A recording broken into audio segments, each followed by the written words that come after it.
Este segmento ha sido traído a ustedes gracias al patrocinio de la Frutería El Campesino. Bienvenidos a una emisión más de su noticiero de ABA Televisión. Mi nombre es Cristian Romero y estas son las noticias. Ya está todo listo en el Vaticano para celebrar el Tríodo Pascual que se celebrará dentro de la Basílica de San Pedro. A causa de la pandemia, las celebraciones del Jueves y Viernes Santo y Pascua serán dentro de la Basílica de San Pedro. El Papa presidirá las ceremonias a puerta cerrada, sin peregrinos. El Jueves Santo no se hará la misa crismal, que normalmente se celebra por la mañana. Se ha aplazado hasta que termine la pandemia. Por la tarde sí que se celebrará la ceremonia del Jueves Santo. Será a las 6 de la tarde, hora local. Normalmente Francisco celebraba esta misa en una cárcel, pero este año no es posible. Tampoco se podrá realizar el tradicional rito del lavado de pies. El Viernes Santo se repetirá el mismo esquema. El Papa venerará la cruz postrándose ante ella en la Basílica durante la ceremonia, que empieza también a las 6 de la tarde. El Vía Crucis será a las 9 de la noche, hora local. Esta es quizás la ceremonia más simbólica por hacerse en el Coliseo. Sin embargo, tampoco tendrá lugar ahí, sino en la Plaza de San Pedro. Este año las meditaciones de cada estación han sido preparadas por 14 personas relacionadas con el mundo de la delincuencia, desde víctimas, la madre de un delincuente, un policía penitenciario y un sacerdote acusado injustamente y liberado tras 8 años de prisión. 5 prisioneros vienen de Due Palazzi, la cárcel de Padua, en Italia. Las meditaciones fueron recopiladas por el capellán Marco Pozza y la voluntaria Tatiana Mario. La vigilia pascual será el sábado a las 9 de la noche, hora de Roma, y este año no incluirá ni la procesión con las velas ni el bautismo de adultos. El Papa de nuevo presidirá la liturgia con un pequeño grupo de colaboradores. La misa del domingo de resurrección será a las 11 de la mañana y será sin peregrinos. Al final, Francisco recitará el Regina Coeli e impartirá la bendición, Urbi et Orbi. A continuación les explicamos cómo confesarse en tiempos de pandemia. Para valorar si ir a confesarse o no en este periodo de crisis, algunas conferencias episcopales han dado consejos tanto a confesores como a penitentes. Si el sacerdote está enfermo y no lo sabe, podría poner en riesgo a la comunidad que atiende. Por eso se recomienda que tanto presbítero como penitente utilicen la mascarilla. También que busquen espacios abiertos o habitaciones amplias y ventiladas que permitan respetar la distancia de seguridad. Si las restricciones son severas y no hay posibilidad física o moral de confesarse, se puede aplicar el punto 1452 del Catecismo. Se trata de una fórmula que permite el perdón de todos los pecados. Bastaría hacer un acto de contrición con el propósito de confesarse en cuanto sea posible. El Papa lo explica. Se tu non trovi un sacerdote per confessarti, parla con Dio, è il tuo padre, e dire la verità: Signore, ho combinato questo. Scusami, e chiedergli perdono con tutto il cuore, con l'atto di dolore, e promettergli: dopo mi confesserò, ma perdonami adesso, e subito tornerai alla grazia di Dio. Ante emergencias de este tipo puede presentarse la pregunta de si es posible confesarse online. El padre Gianandrea Di Donna explica por qué no se puede. Sabemos que la información de los aparatos tecnológicos se custodia en los servers. Imaginemos que un magistrado dé la orden y lo puede hacer, de adquirir la grabación de una confesión.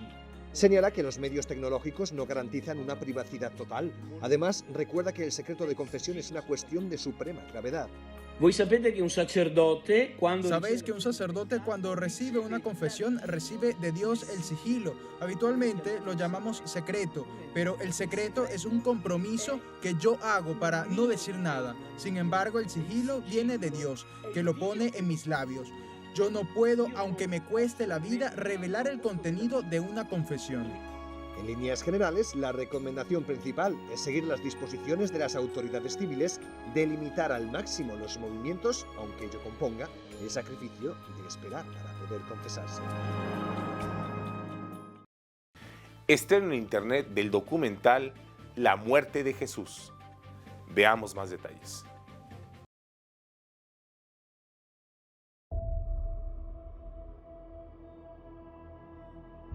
La imagen de Jesús de Nazaret, cargando con la cruz, está presente en toda la imaginería cristiana. Pero, ¿es posible que un hombre soportara toda una cruz de más de 80 kilos de peso? ¿O pudo cargar solo con un travesaño? ¿Por qué sabemos que antes de la crucifixión, el condenado sufrió la flagelación? ¿Qué pruebas hay de la ejecución de Jesús en Jerusalén? Analizamos la síndrome de Turín con la ayuda de un médico forense, especializado en descifrar las causas de un fallecimiento. Explicamos las consecuencias de la flagelación con un experto en dermatología de Carolina del Norte. Desvelamos los efectos psíquicos y físicos de la pasión con un profesor de biología de la Gardner-Webb University. Y nos adentramos en las posibles causas determinantes de la muerte de Jesús gracias a un cirujano vascular. Médicos, investigadores e historiadores nos ayudan a descifrar el crimen más recordado de la historia. Por primera vez, el misterio de la cruz desde un punto de vista científico. La muerte de Jesús, una investigación médica.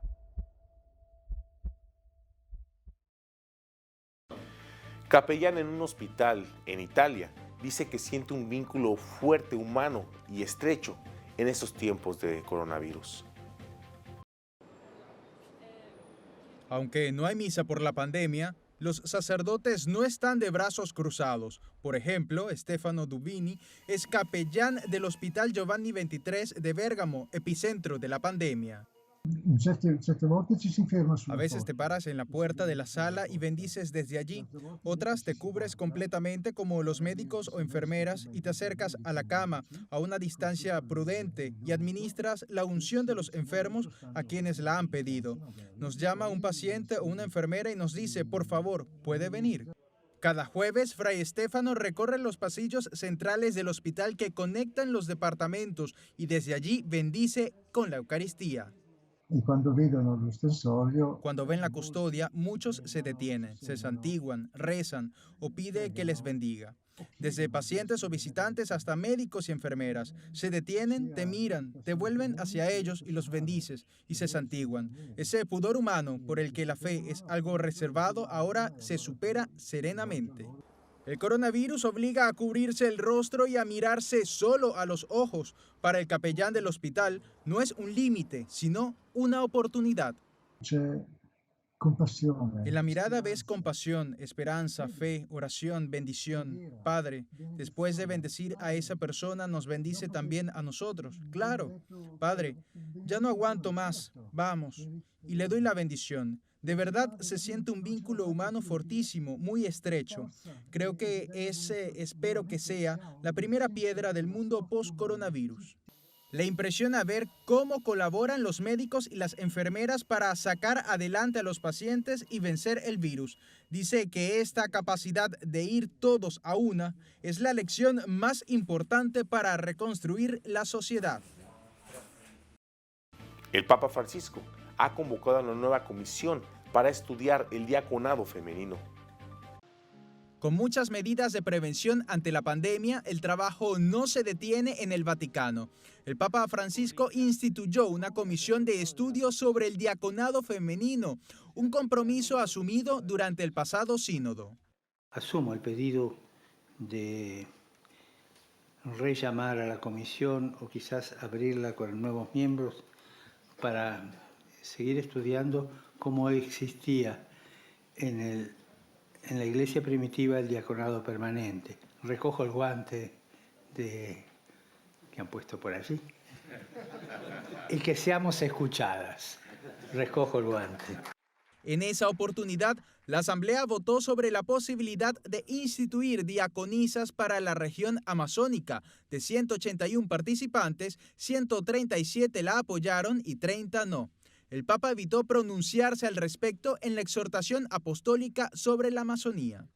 Esta es la segunda comisión creada por Francisco para estudiar el diaconado femenino. En la primera, los expertos no se pusieron de acuerdo con el resultado y a diferencia de la primera, en esta nueva comisión no hay historiadores, solo teólogos y biblistas. La nueva comisión la preside el cardenal Giuseppe Petrocchi. Cuenta con un secretario y 10 miembros, 5 de ellos son mujeres.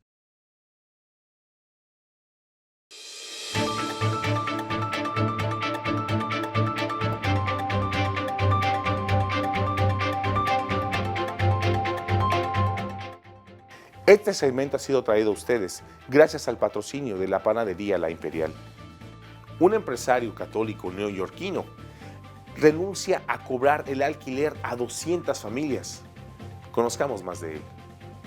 Mario Salerno contó que al tomar la decisión de no cobrar la renta, les dijo a todos sus inquilinos que no se preocupen, que no entren en pánico. Pasamos por momentos muy difíciles con esta enfermedad monstruosa, así que voy a renunciar a toda la renta del mes de abril. Lejos de suspender la Semana Santa, los españoles la viven apasionadamente desde sus balcones. La Semana Santa ya suena en Málaga, aunque este año de manera diferente, sin pasos ni procesiones. El coronavirus que mantiene a esta ciudad del sur de España confinada ha sido un mazazo, pero lejos de frenar esta tradición centenaria, los españoles han querido vivirlo desde sus balcones. Los cofrades ya no madrugan para levantar los monumentos, pero entre balcón y balcón suenan marchas musicales. La Semana Santa es un pilar importante en lo religioso y lo económico. La cancelación de esta celebración ha sido muy dura, tanto para los negocios locales, que ya notan las pérdidas, como para los ciudadanos. Todo el año trabajando para llegar ahora a este momento es increíble, vaya. No te puedo imaginar que esto va a pasar, pero bueno, ha pasado y ya está. Peores son las criaturas que están por ahí, peor que nosotros. Tantas familias han fallecido y tantas criaturas que hay por ahí sufriendo. Pérdidas millonarias es lo que cifran las autoridades sin querer dar una cifra exacta. Las industrias vinculadas a la Semana Santa hablan de ruina. Aún así, la penitencia de este año va dedicada a los que han perdido a sus seres queridos por el coronavirus. Desde sus balcones, los españoles viven un momento mágico a través de su imaginación, que hace más llevadera esta crisis. ¿El confinamiento es una obligación o una responsabilidad civil? En el siguiente reportaje les mostramos las diferentes opiniones en varios países. Lo que es bueno para el clima social aquí en Alemania es que podemos salir a la calle, podemos andar en bicicleta, podemos salir a trotar al parque, podemos ir a comprar al supermercado cuando queramos y sin salvoconducto. Eso sí, solo 2 personas pueden pasear en la calle juntas, un grupo de a 3 o más personas ya no está permitido y las familias tienen una excepción. Esto de poder moverse en forma bastante libre relaja también bastante las cosas, hay menos tensiones. El uso de mascarillas es hasta ahora voluntario, se está discutiendo sobre introducir una obligación de usarlas, pero en todo caso también aquí en Alemania hay una cierta escasez de ropa de protección de mascarillas, por lo cual el gobierno alemán quiere crear una producción nacional de esta ropa protectora.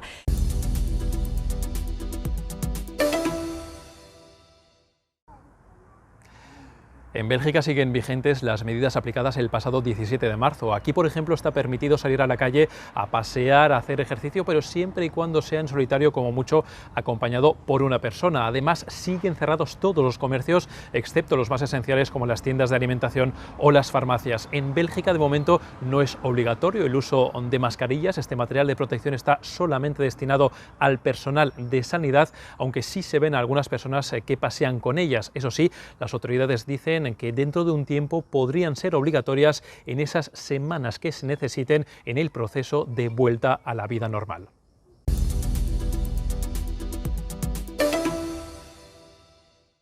De momento, el uso de mascarillas no es obligatorio y ahora el foco está puesto sobre todo en esa desescalada, en esas medidas que tendrán que tomarse para volver poco a poco a la normalidad y para que, sobre todo, no haya un rebrote del virus. El gobierno quiere hacer controles masivos, test masivos a la población y también quiere controlar a aquellas personas que den positivo pero que sean asintomáticas. Todo esto, junto a posibles medidas de geolocalización para ese control, ha puesto sobre la mesa estos días en España el debate entre el derecho a la salud, a la vida y el derecho a la libertad de movimiento y a la intimidad.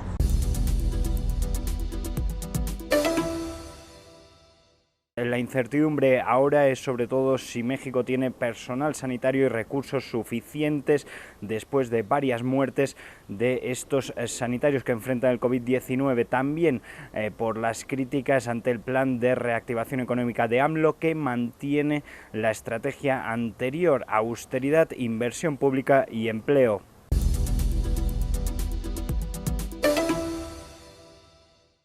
Para la gente que sigue teniendo que salir de sus casas, desde la semana pasada es obligatorio que lleven tapabocas convencional en el transporte público y también en los lugares de aglomeración, como pueden ser los bancos o las plazas de mercado, donde no siempre se puede guardar ese metro recomendado de distancia. Entre tanto, el país lucha por aumentar su capacidad de detección. Durante este mes deberán llegar 700.000 pruebas rápidas y con ellas también se quieren empezar a hacer pruebas aleatorias para determinar cuáles son los sectores de la sociedad más afectados por el virus.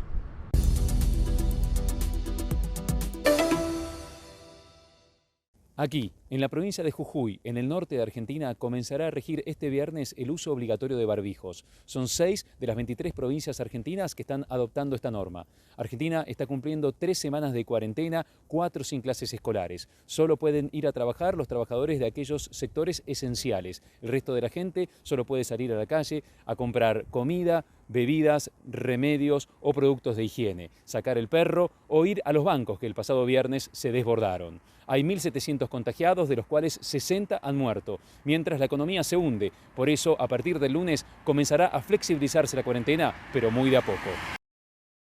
España ha registrado un ligero retroceso en las muertes diarias por el coronavirus. Tras 2 días de leves repuntes en el número de fallecidos, la curva vuelve a bajar. Este jueves las cifras de muertes en España disminuían, registrando 683 en las últimas 24 horas, 74 menos que en la jornada anterior. Con estos datos, el país acumula más de 15.230 fallecidos y eleva el número total de contagiados a más de 152.400.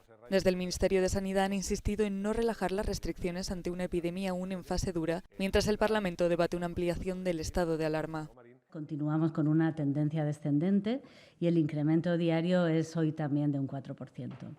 Como ya hemos comentado en otras intervenciones, los distintos análisis que venimos realizando nos están haciendo ver que la tasa de crecimiento y la velocidad con la que se está propagando la enfermedad está disminuyendo, y esto es de forma general en todas las comunidades autónomas. Sobre el total de contagios, el 34% de los pacientes se han curado, un dato que se mantiene al alza desde las últimas semanas. Ahora nos vamos a Estados Unidos, donde el presidente Donald Trump amenaza a la Organización Mundial de la Salud con quitarle los fondos y rectifica. We pay for a majority, a biggest portion of their money. And they actually criticized and disagreed with my travel ban at the time I did it. And they were wrong. They've been wrong about a lot of things. They should have known, and they probably did know. So we'll be looking into that very carefully. And we're going to put a hold on money spent to the WHO. We're going to put a very powerful hold on it, and we're going to see. It's a great thing if it works, but when they call every shot wrong, that's no good. So is it time to freeze funding to the WHO during a pandemic? No, maybe not. I mean, I'm not saying I'm going to do it, but we're going to look at it. You did say that. We give a tremendous, no, I didn't. I said we're going to look at it. We're going to investigate it. We're going to look at it. But we will look at ending funding. Yeah. Because you know what? They called it wrong. And if you look back over the years even, they're very much, everything seems to be very biased toward China. That's not right.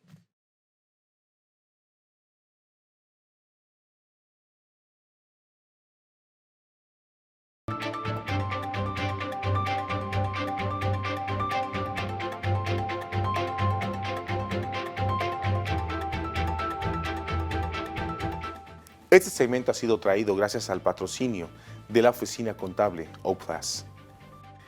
Y para el final de nuestro noticiero, les presentamos la reflexión del Evangelio del Día a cargo de nuestro director general Jaime Sevilla en este Jueves Santo. Quédate en casa, salva vidas, estamos contigo. En el Evangelio de hoy, tomado del capítulo 13 de San Juan, versículo del 1 al 15, tenemos la escena más conmovedora y tierna y más humilde que he podido ver de la vida de Jesucristo después de su encarnación. Y hoy celebramos el Jueves Santos en la iglesia. Viene a mi mente aquellos días antiguos donde en este día nadie trabajaba en los pueblos latinoamericanos, donde este día era día de precepto, de guardar. Se iba a la iglesia. En este día celebramos dos momentos importantes: la institución de la Sagrada Eucaristía y la institución del orden sacerdotal. Dos sacramentos que van de la mano, juntos. La Eucaristía es la razón de ser del sacerdote y el sacerdote es el que hace presente la Eucaristía, el que hace presente a Jesucristo. Pero también celebramos el mandamiento del amor. Entonces, tres cosas importantes. Jesús se humilla y cuando estaba en la cena, tomó agua, una toalla y le lavó los pies a los discípulos. Lógico que al llegar donde Simón Pedro le dice: Maestro, ¿tú me vas a lavar las manos a mí? Soy yo el que te lo tiene que lavar los pies a ti. Y Jesús le dice: si no dejas que te lave, no puedes estar conmigo. En ese entonces Pedro reacciona y le dice: hey, si la cosa es así, no solamente lávame los pies, sino también la cabeza, las manos y el cuerpo entero. Jesús le dice: los que están limpios solamente necesitan lavarse los pies. Y ustedes están limpios, aunque no todos. Esto lo dijo por Judas, que sabemos que ya había entrado el diablo en él y que lo iba a traicionar. Es hermoso saber cómo Jesús, siendo el Maestro y Señor, se baja a lavarle los pies a los discípulos, un trabajo que era designado a los esclavos, a los sirvientes. Y Jesús les dice: ustedes me llaman el Maestro y Señor, y dicen verdad porque lo soy. Si yo, que soy el Maestro y Señor, les he lavado los pies a ustedes, cuanto más razón tienen que hacerlo entre ustedes mismos. Qué hermosa enseñanza del Maestro. Ojalá que todos los bautizados, los consagrados, los que pertenecen al orden sacerdotal, pudieran entender y pudiésemos comprender y practicar esta hermosa enseñanza del amor de Jesús. Qué bonito sería que el sacerdote, el obispo, el diácono, pudieran rebajarse y lavarle los pies a aquellas personas más necesitadas. En ese salir de los egocentrismos, de los orgullos, de las soberbias, y decir: yo también soy uno como ustedes, yo también necesito de ustedes, yo también estoy aquí para servirles a ustedes. En ocasiones, en vez de servir a los más humildes y desprotegidos, los vulnerables, lo que hacen es aprovecharse de ellos o simplemente ignorarlos, volverse indiferentes. Al final, también de todas esas actitudes tendrán que dar cuenta a Dios. La segunda parte de este momento importante es la institución de la Eucaristía. La Eucaristía, que es el alimento de vida, como muy bien la define el Concilio Vaticano II y el Catecismo de la Iglesia, es el centro y culmen de la vida cristiana. Porque en torno a la mesa nos reunimos todos. Es Cristo el que sirve, es Cristo el que se entrega, es Cristo el que nos alimenta. Y por eso, como comunidad de fe de bautizados, nosotros nos unimos para celebrar el misterio del Señor, para celebrar esta Pascua del Señor, para poder tener el alimento que nos acompañará en esta vida terrena hacia la vida eterna. Así como el cuerpo necesita alimentarse, así también la Eucaristía es el alimento que necesita el alma para fortalecerse y seguir caminando hacia esa felicidad eterna que es a la que todos estamos llamados. Y el tercer momento importante de esta celebración de Jueves Santo es el orden sacerdotal. El orden sacerdotal o el presbiterado que se instituye para el servicio y el bien común del pueblo santo de Dios. Se instituye para que esos sacerdotes, esos obispos, esos diáconos atiendan, sirvan, protejan cuiden y ayuden a toda esta grey que Jesús ha instituido a través del bautismo. Somos el pueblo santo. Es triste ver cuando un sacerdote se niega a confesar a alguien que ha llegado simplemente porque no tenía una cita. Es triste ver cómo un sacerdote se niega a escuchar o un obispo se niega a escuchar a alguien que lleva un problema profundo en su corazón y se vuelve indiferente. Es triste ver cuando la iglesia, la jerarquía se queda callada y ve el atropello de toda esa gente humilde y sencilla y no dice nada por temor a perder privilegios, por temor a ser marginados, por temor a ser rechazados. Viene a mi mente San Óscar Arnulfo Romero. Cómo a pesar de que sus compañeros obispos, sacerdotes, todo el poder político, económico de ese momento en El Salvador, se fueron en contra de él. Y sin embargo, entendió de una forma tan profunda que su vocación era estar con el pueblo, defender a su pueblo, acompañar a su pueblo, fortalecer a su pueblo e incluso dar la vida por su pueblo. Ese es el mensaje del misterio sacerdotal. El sacerdote, el obispo, el diácono, tienen que estar dispuestos a sacrificarse y dar la vida por su pueblo. Hoy, que vivimos el tiempo de la pandemia del coronavirus, felicito y admiro a aquellos sacerdotes que han estado cerca de sus feligreses, con las prudencias necesarias, pero que los han escuchado, que han estado ahí para atender el teléfono, que han estado ahí, aún en medio de esta incertidumbre y peligros, han podido acompañar a su pueblo. Mis queridos hermanos, que este Jueves Santo nos una como cristianos y nos ayude a valorar el misterio hermoso de nuestra fe. Hoy que comenzamos el Triduo Pascual, sumerjámonos en esta única y sola celebración que culminaremos con la vigilia pascual del sábado. Que este momento sea un momento de oración profunda, de meditación personal y, por qué no decirlo también, de un examen de conciencia para saber cómo ha estado nuestra vida y nuestra fe. Que el Señor nos dé la gracia de ser honestos, de cambiar, de transformarnos para poder servir a su pueblo. Que así sea. Y así llegamos al final de nuestro noticiero de ABA Televisión. Muchas gracias por su preferencia y continúen con nuestra programación. Síganos en nuestras redes sociales, en Roku TV, Amazon Fire y canales de 75 por Multivisión en Guatemala. Ahí nos vemos y que Dios les bendiga.